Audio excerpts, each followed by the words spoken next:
एक बाप के अगर 4 बेटे हैं, 3 बेटों के साथ अन्याय होता है और एक बेटा इस सारी जमीन लेके खड़ा खाता है, तो क्या 3 बेटे आवाज नहीं उठाएंगे? तो इस क्षेत्र में हमारा अन्य समाज का व्यक्ति रहता है, उनसे भी कोई दुश्मनी नहीं है, उनकी भी बातचीत मांग को हम रखेंगे। लेकिन हमारा फर्ज बनता है, जिस सर्टिफिकेट लगा के हम यहाँ पर आए हैं, उस सर्टिफिकेट के आधार पर एमएलए एमपी बनते हैं, तो जिस समाज का सर्टिफिकेट लगाया है उस समाज के हक अधिकार के लिए अगर हम नहीं बोलते हैं तो कौन बोलेगा? इस आधार पर पुलिस भर्ती का अगर देखा जाए तो हमारे लड़कों का 300 पद के आसपास नुकसान हुआ। उस मां पे क्या गुजरी होगी जिस मां ने बच्चे को अपनी जमीन, अपने जेवरात गिरवी रख के बच्चे को पढ़ाया होगा, उम्मीद की होगी मेरा बच्चा पुलिस कांस्टेबल की तैयारी कर रहा है, नौकरी लगेगा। लेकिन इस प्रकार की अधिसूचना के कारण वो बच्चा आज नौकरी नहीं लगा और वो बच्चा आज गुजरात में जाके मजदूरी कर रहा है और उस मां के सपने अधूरे के अधूरे रह गए। ये लड़ाई उनके लिए है, सूद समेल वसूल करेंगे। और ये किसी समाज को हम दोष नहीं देना चाह रहे हैं, हम दोष उस नेता को देना चाह रहे हैं जिन्होंने अपनी पेटियां भरने का काम किया, टिकट लेने का काम किया और इतना कमा लिया कि बीडी के डर से भाग गए। गजब सुनता हूं मैं, एक दिन कहते थे हम पे आरोप लगाए और फिर बाद में 2 दिन बाद कहते हैं ये तो जुमला था, कहते हैं कि मोदी ने जुमला दिया था और आज कहते हैं कि मोदी के विजन से प्रभावित होकर गया हूं। मोदी जी के जुमले के विजन से प्रभावित होके गए हैं, इसका मतलब ये क्लियर है कि वो भी जुमलेबाज से कम नहीं है। हमें उनसे भी पर्सनली कोई लड़ाई नहीं है, उनके कई जमीन का बंटवारा हमारा नहीं है, लेकिन उनको इस क्षेत्र की जनता ने बड़ा लीडर माना था। हमारे बड़े बुजुर्गों ने आशा रखी थी उनसे कि ये नेता है बड़ा, हमारे लिए, हमारे क्षेत्र के लिए कुछ अच्छा करेगा। इन आशाओं पे पानी फेरने का काम किया है। मुझे कई जगह से जानकारी मिली, बुजुर्ग लोग जो रात दिन उस आदमी के लिए, उस पार्टी के लिए घूमते थे, खुद का पैसा खर्चा करके इन लोगों ने कई दिनों से दुश्मनी ले ली उस व्यक्ति की वजह से, उस पार्टी की वजह से, और आज बेचारे वो बुजुर्ग लोग रो रहे हैं। आपको चिंता करने की जरूरत नहीं है, पूरे देश के अंदर यही भारत आदिवासी पार्टी है जो सच्चाई को लेकर लड़ने का काम करेगी।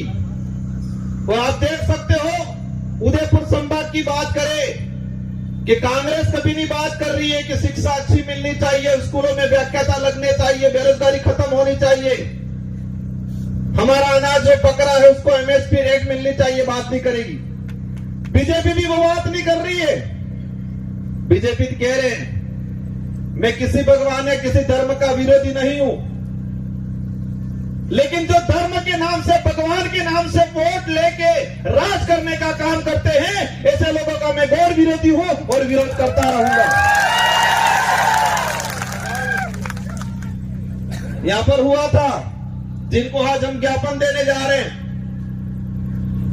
ये माही विस्थापित होके लोग कटनावर में, ये माही डैम से विस्थापित होके लोग प्रतापगढ़ में रह रहे, आपके आसपास तो रह रहे, लेकिन मध्य प्रदेश के नीमच के अंदर लोग रह रहे हैं।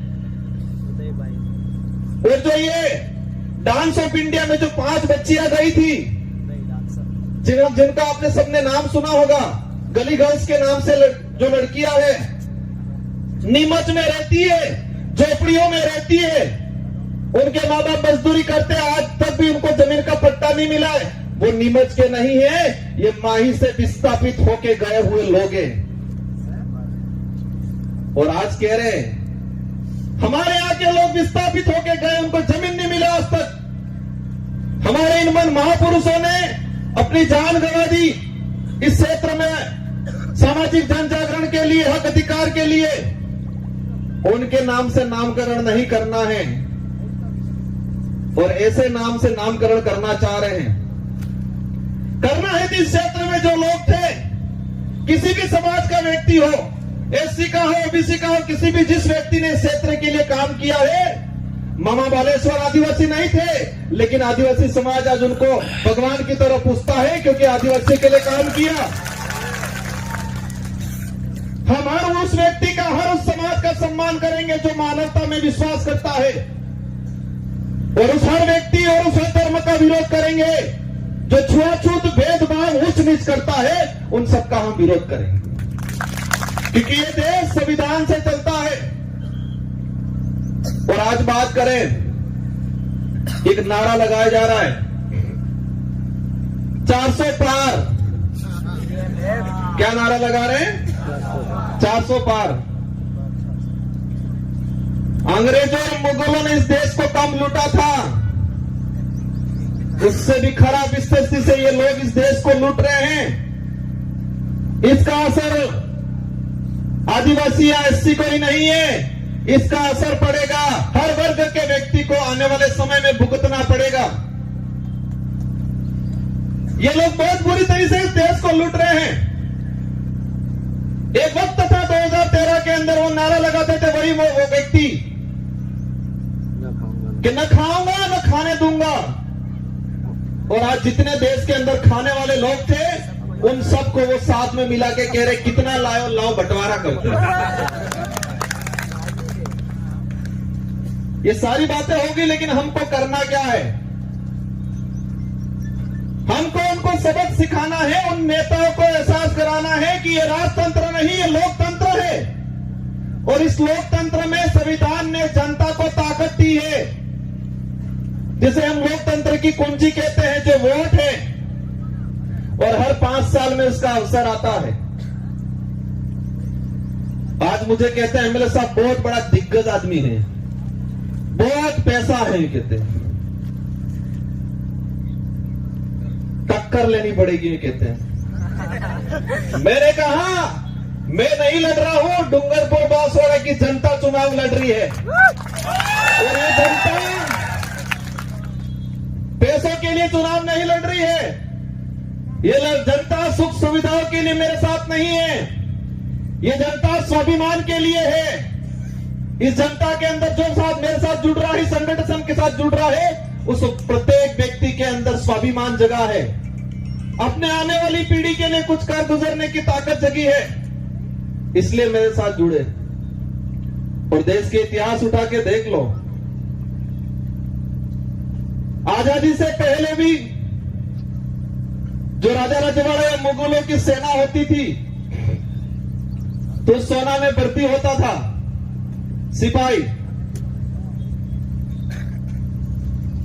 तो सैलरी के लिए होता था, तनख्वाह मिलती थी, या किसी राजा से एग्रीमेंट होता था, सहयोग में पूरी सेना भेजता था, तो रियासत क्षेत्र की कुछ जमीन को लेकर सौदा होता था। लेकिन वो सेना युद्ध के मैदान में